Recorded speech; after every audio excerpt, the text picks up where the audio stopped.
Mga senior, gabi-gabi ba ay bumabangon ka para umihi? Alam kong hindi ka nag-iisa. Sa bawat komunidad mula Luzon hanggang Mindanao, libo-libong natatanda ang nakakaranas nito. Yung tipong mahimbing ka na sana, pero bigla kang nagigising na parang hindi mapakali ang pantog. Tatayo ka, lalakad sa dilim, at minsan pa nga'y madadapaw madadali sa lamig ng sahig. Pagbalik sa kama, hindi na madaling bumalik sa tulog. At kinabukasan, mabigat ang ulo, mababa ang enerhiya, at tila ba hindi sapat ang kape para alisin ang antok. Pamilyar ba ito sa iyo? Mahalagang tandaan, ayon sa mga doktor, ang madalas na pag-ihi sa gabi o nocturia ay hindi simpleng tanda lamang ng pagtanda.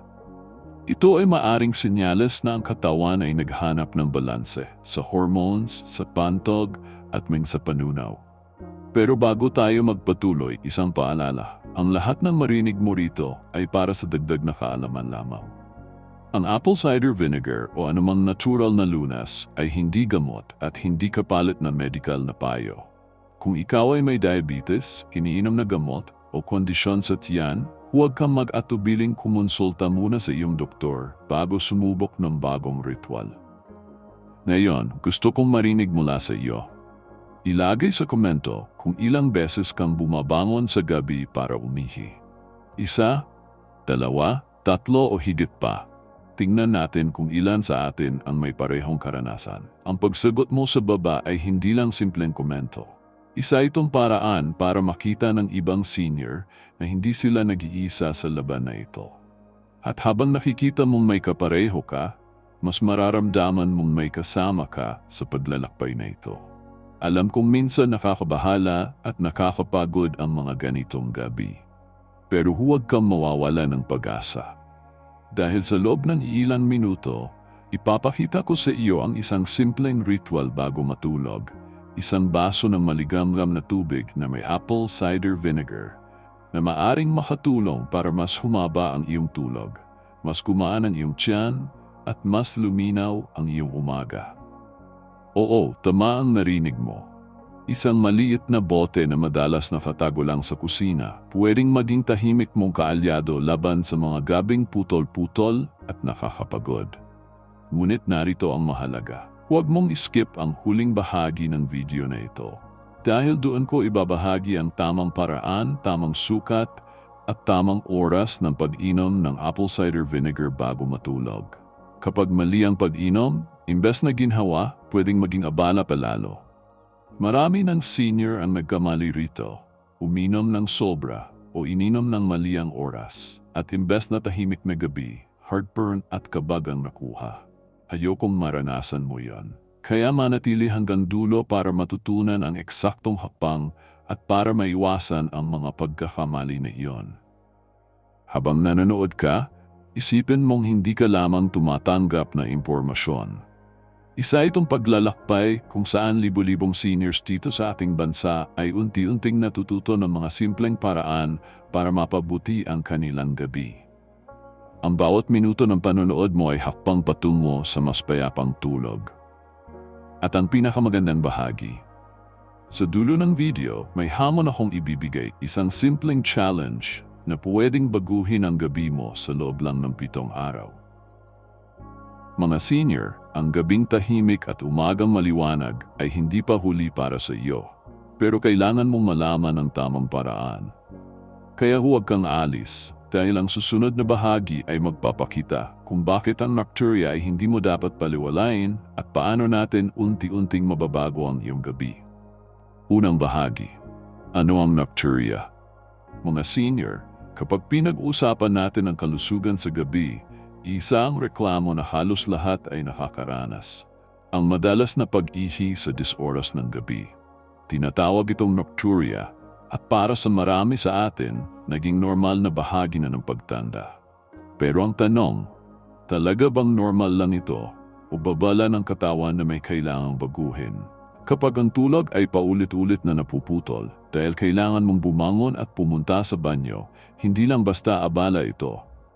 Ang bawat paggising ay pumipigil sa katawan na makapasok sa pinakamahalagang bahagi ng tulog, ang deep sleep at REM sleep.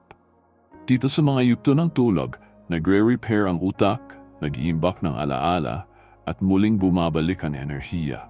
Kaya kung putol-putol ang gabi, hindi nakapagtaka na sa umaga, mabigat ang katawan, malabo ang isip, at kulang sa gana. Sa Pilipinas, ipinapakita ng ilang pag-aaral na mahigit kalahati ng mga taong lampas 60 ay bumabangon ng 1 hanggang 3 beses kada gabi para umihi. Maaring isipin ng iba na dahil lang ito sa dami ng iniinom na tubig. Ngunit mas malalim ang dahilan. Habang tumatanda, bumababa ang produksyon ng vasopressin, isang hormone na tumutulong pigilan ang sobrang paggawa ng ihi habang natutulog.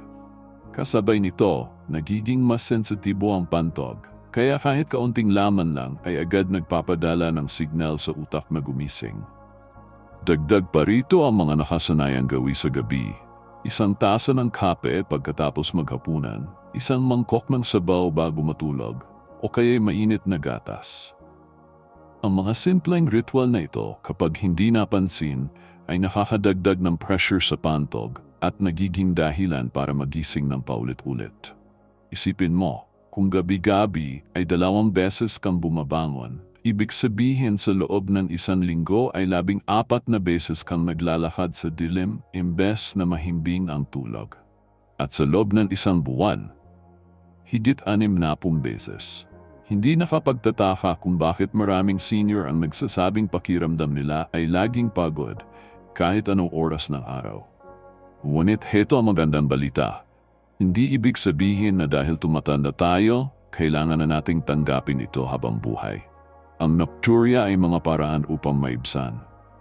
Isa sa mga simpleng hakbang ay ang pagbabawas ng pag-inom ng likido bago matulog at ang paglipat ng mga heavy drinks tulad ng kape at tsaa sa mas maagang oras ng hapon.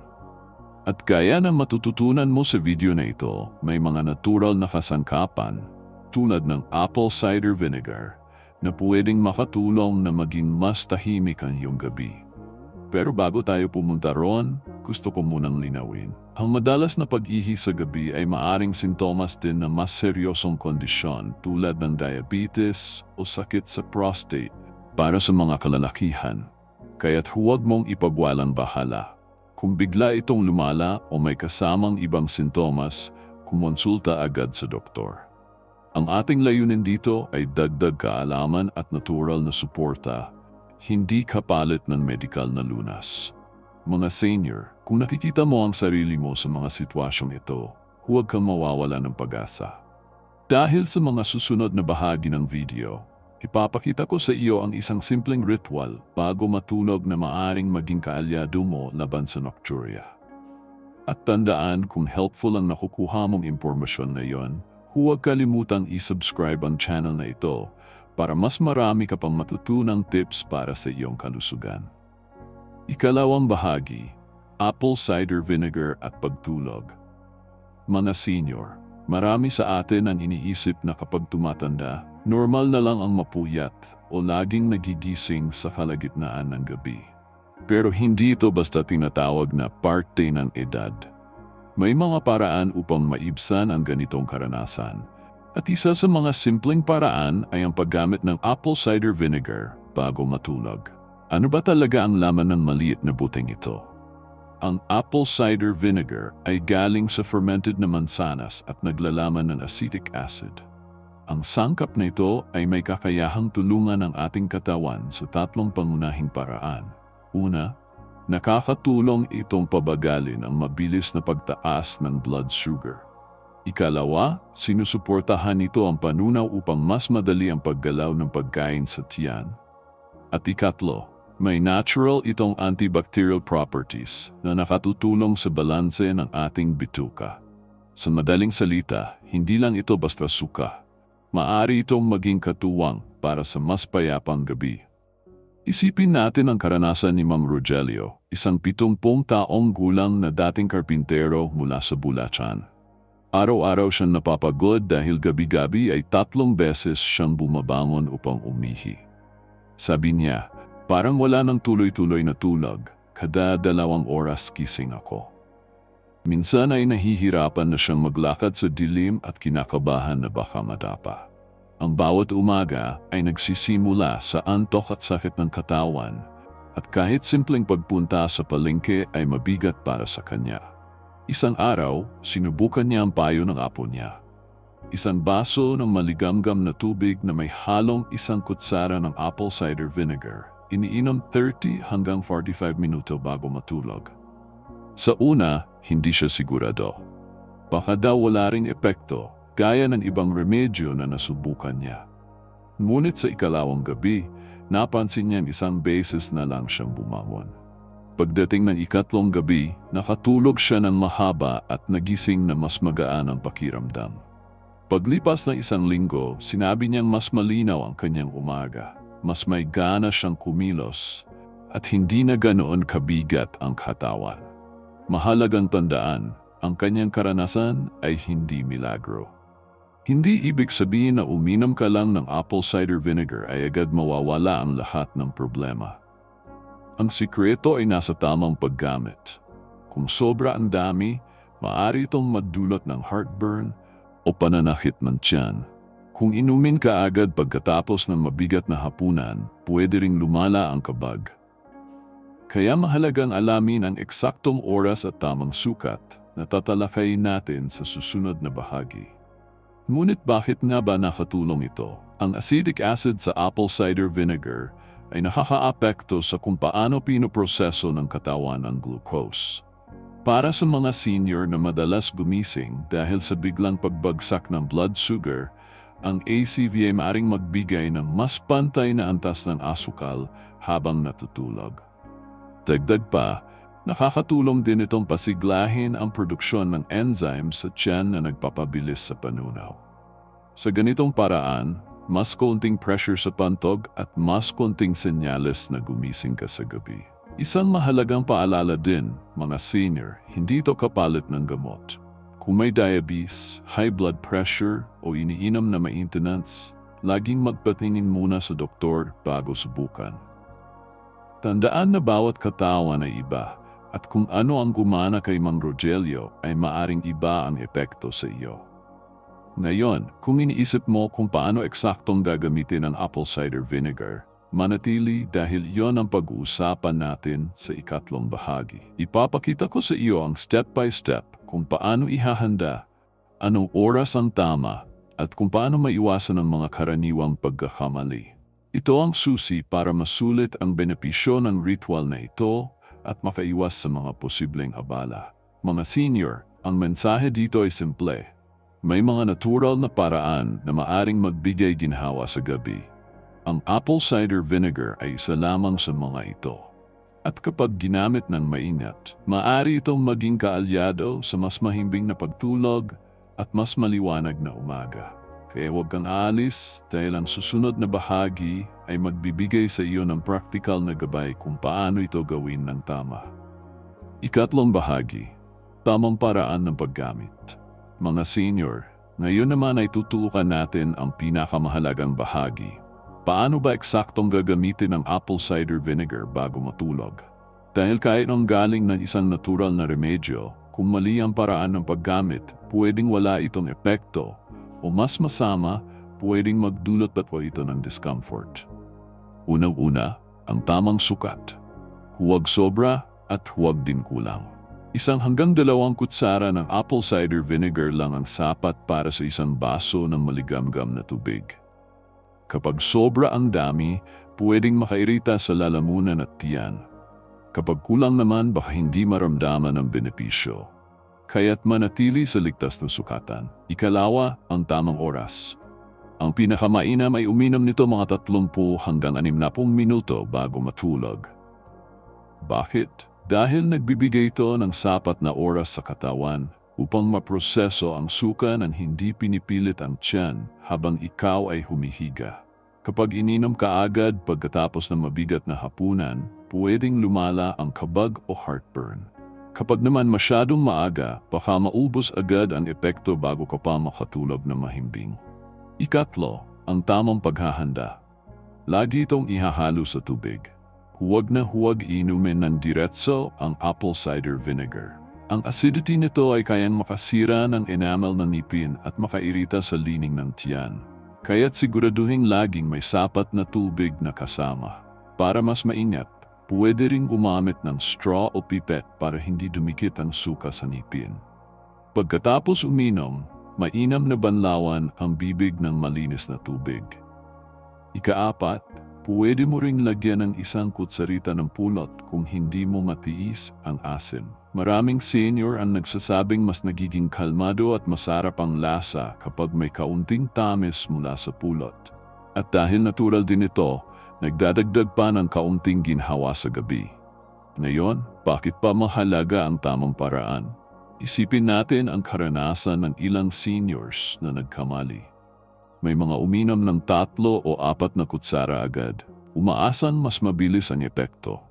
Ngunit imbes na tahimik na gabi, ang nakuha nila ay matinding pananakit ng tiyan at heartburn. May iba namang uminom kaagad pagkatapos kumain ng mabigat na hapunan. Ang resulta, mas lumala ang kabag at mas dumami ang pagpunta sa banyo. Ito ang mga pagkakamaling iiwasan natin.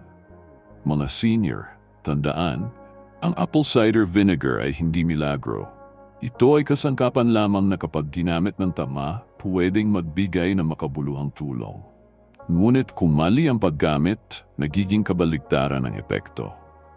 Kaya't huwag basta sundan lang ang sabi-sabi, sundin ang tamang hakbang na napatunayan ng maraming senior na mas ligtas at mas epektibo.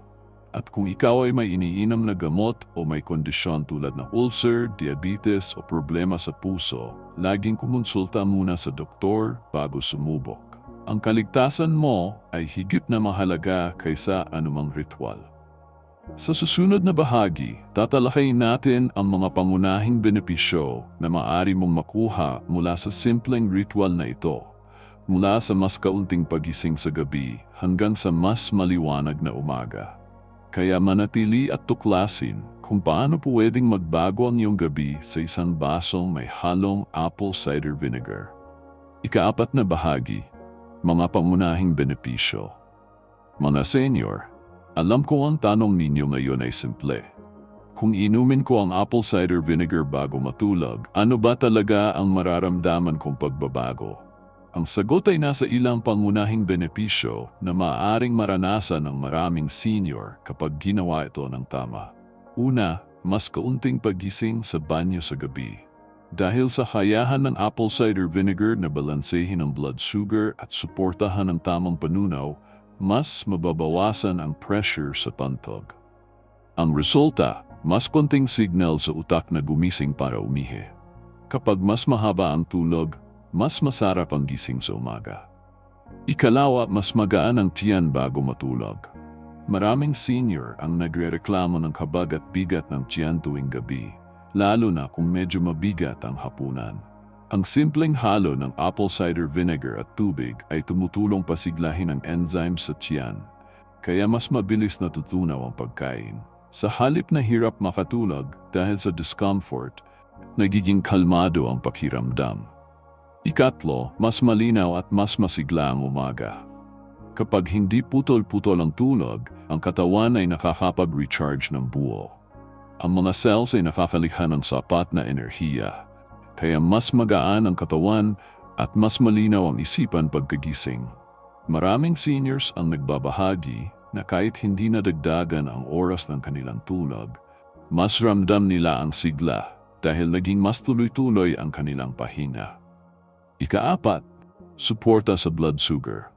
Para sa mga senior na may alalahanin sa pre-diabetes o type 2 diabetes, mahalagang bantayan ang blood sugar sa gabi. May mga pag-aaral na nagpapakita na ang apple cider vinegar ay nakatutulong pabagalin ang pag-akyat ng glucose at gawing mas episyente ang paggamit ng katawan dito. Sa madaling salita, hindi ito gamot, pero maaari itong maging dagdag suporta para hindi basta magising sa disoras dahil sa biglang pagbaba ng asukal. Isang magandang halimbawa ang kwento ni Aling Felisa, isang 65 anyos na guro mula sa Quezon. Araw-araw, nagigising siya ng 2 beses dahil sa kombinasyon ng reflux at pag-ihi. Nang sinubukan niya ang ritual ng apple cider vinegar, isang kutsara sa maligamgam na tubig bago matulog, napansin niyang mas kumalma ang tiyan niya. Ang dating hapdi sa dibdib ay nabawasan at sa mga sumunod na gabi, isang beses na lang siyang nagigising. Ang simpleng pagbabagong iyon ay nagbigay sa kanya ng panibagong lakas sa araw-araw. Mahalaga ring banggitin na ang benepisyo ay hindi agad-agad. Tulad ng anumang pagbabago sa routine, kailangan ng pasensya at consistency. Hindi dahil isang gabi mo itong sinubukan ay bigla ka na magkakaroon ng mahimbing na tulog. Kadalasan, makikita ang unti-unting pagbabago sa loob ng isang linggo o higit pa. Mga senior, tandaan, bawat katawan ay iba. Ang iba ay makaranas agad ng ginhawa, habang ang ilan ay dahan-dahan ng epekto. Ang mahalaga ay subukan ito ng tama, huwag susobra at huwag ring kulangin. Laging tandaan na mas ligtas kapag may gabay ng doktor, lalo na kung may kasabay na iniinom na gamot. Sa susunod na bahagi, pag-uusapan naman natin ang mga pagkakamali na madalas gawin ng seniors at kung paano maiwasan ang mga ito. Dahil hindi sapat na alam mo ang tamang paraan, mahalaga ring alam mo ang mga maling gawin na pwedeng magpawala ng bisa o magdulot ng abala. Ikalimang bahagi, mga pagkakamali at paalala. Mga senior, kahit gaano pa kaganda ang benepisyo ng apple cider vinegar, kapag mali ang paggamit ay pwedeng magdulot ng abala. Kaya mahalagang pag-usapan natin ang mga karaniwang pagkakamali na nagagawa ng marami at kung paano ito maiwasan. Unang pagkakamali, uminom ng sobra. May ilan na iniisip, kung isang kutsara ay mabuti, mas maraming kutsara ay mas mabuti. Pero hindi ganoon ang prinsipyo. Kapag sobra ang nainom, pwedeng magdulot ng heartburn, pananakit ng tiyan, o pagsusuka. Ang tamang dami ay 1 hanggang 2 kutsara lang, laging halo sa isang baso ng maligamgam na tubig.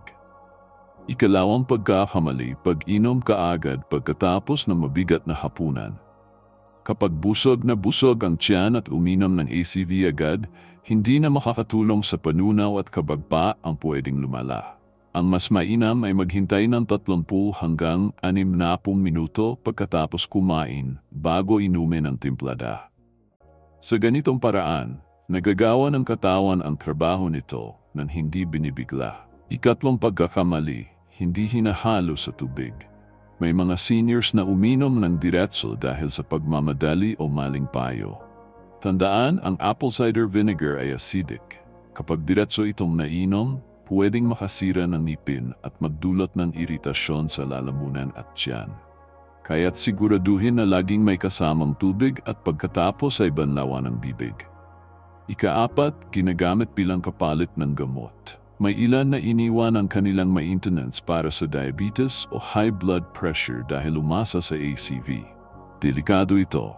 Hindi ito gamot at hindi nito pwedeng palitan ng reseta ng doktor. Maaring magsilbi itong dagdag suporta pero hindi kailanman pamalit. Isang halimbawa si Lolo Simeon, isang 72 anyos mula sa Cavite. Nang una niyang subukan, sobra agad ang nilagay 3 kutsara diretso sa baso ng tubig. Sa halip na ginhawa, nakaramdam siya ng matinding heartburn. Nang bumalik siya sa tamang sukatan, unti-unti niyang nakita ang benepisyo. Ang kanyang karanasan ay paalala na kahit natural ang isang bagay, mali pa rin kapag mali ang paggamit. Mga senior, tandaan, hindi milagro ang apple cider vinegar. Isa lamang itong kasangkapan na kapag ginamit ng tama ay makakatulong. Pero kapag mali ang paraan, mas marami pang problema ang idudulot. Kaya bago subukan, siguraduhin na alam ang tamang hakbang at huwag kalimutang magpatingin sa doktor, lalo na kung may kasamang iniinom na gamot. Sa susunod na bahagi, maririnig natin ang iba pang kwento ng mga seniors na nakatagpo ng ginhawa sa simpleng ritual na ito. Ika-6 na bahagi, mga kwento ng seniors. Mga senior, madalas tayo mas naniniwala kapag nakakarinig tayo ng kwento ng kapwa natin. Ang mga karanasan ng ibang seniors ay nagsisilbing inspirasyon at patunay na kahit maliit na hakbang, pwedeng magdala ng malaking pagbabago. Isang halimbawa si Lola Corazon, 67 anyos mula sa Iloilo. Araw-araw ay pakiramdam niya mabigat ang katawan dahil sa putol-putol na tulog. 3 beses siyang bumabangon sa banyo at halos wala na siyang enerhiya pagdating na umaga. Nang subukan niyang uminom ng isang baso ng maligamgam na tubig na may isang kutsara ng apple cider vinegar bago matulog, hindi agad nagbago ang lahat. Pero sa loob ng isang linggo, napansin niyang minsan na lang siyang nagising at mas maliwanag ang kanyang umaga. Sabi niya, "Mas magaan na bumangon, mas may gana akong kumilos." Mayroon ding kwento si Mang Isidro, isang retiradong super na 71 anyos mula sa Davao. Madalas siyang magising na may hapdi sa dibdib dahil sa acid reflux. Subalit nang ilipat niya ang kape sa hapon at pinalitan ito ng ACV bago matulog, unti-unting bumaba ang mga gabing may reflux. Ngayon ay mas humahaba ang tulog niya at hindi na siya takot na magising na may pananakit. Hindi lahat ng karanasan ay pareho.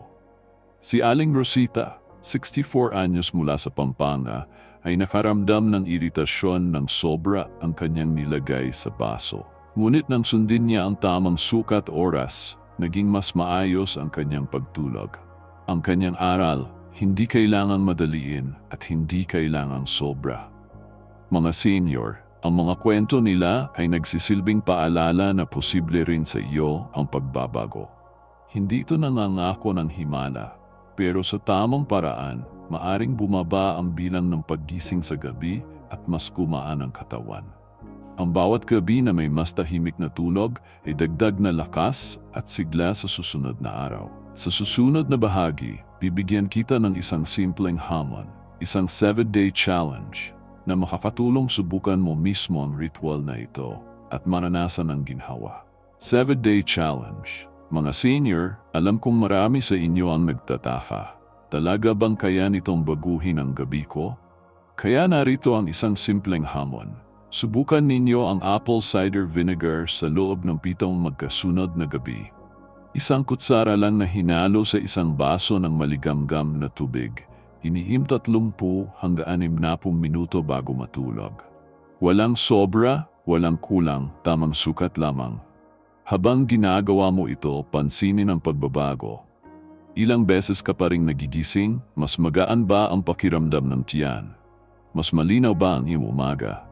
At higit sa lahat, mas kalmado ba ang tulog mo? Kung sasali ka sa hamon, i-comment ang salitang ritual sa baba para makita ng iba na hindi sila nag-iisa.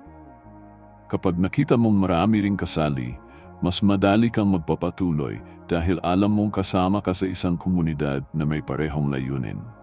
Ngunit tandaan, ang apple cider vinegar ay hindi milagro at hindi gamot. Hindi nito papalitan ang maintenance na iniinom mo. Hindi rin nito kayang solusyonan ang lahat ng problema ng pagtanda. Isa lang itong kasangkapan na kapag ginamit ng tama, maaring magbigay ng dagdag na ginhawa. Kung may diabetes ka, ulcer o iniinom na gamot para sa puso, siguraduhin magpatingin muna sa doktor bago sumubok. Ang kaligtasan mo ang pinakamahalaga. Mga senior, isipin mo ito. Isang maliit na baso bago matulog ang maaaring magdala sa iyo ng mas tahimik na gabi at mas maliwanag na umaga. Hindi kailangang maging komplikado. Hindi kailangan mahal. Nasa kusina muna ang kasagutan. Ang kailangan lang ay tiyaga, tamang paraan, at paniniwala na kahit simpleng hakbang ay may malaking epekto. Kaya heto ang huling paalala. Kung nakatulong sa iyo ang video na ito, i-like at i-share para mas marami pang seniors ang makinabang. At huwag mong kalimutang mag-subscribe sa Gintong Edad dahil dito, bawat payo ay para sa kalusugan at dignidad ng ating nafatatanda. Mga senior, hindi huli ang lahat para sa tahimik na gabi at masiglang umaga. Nasa kamay mo ang susi at nagsisimula ito sa isang simpleng ritual ngayong gabi.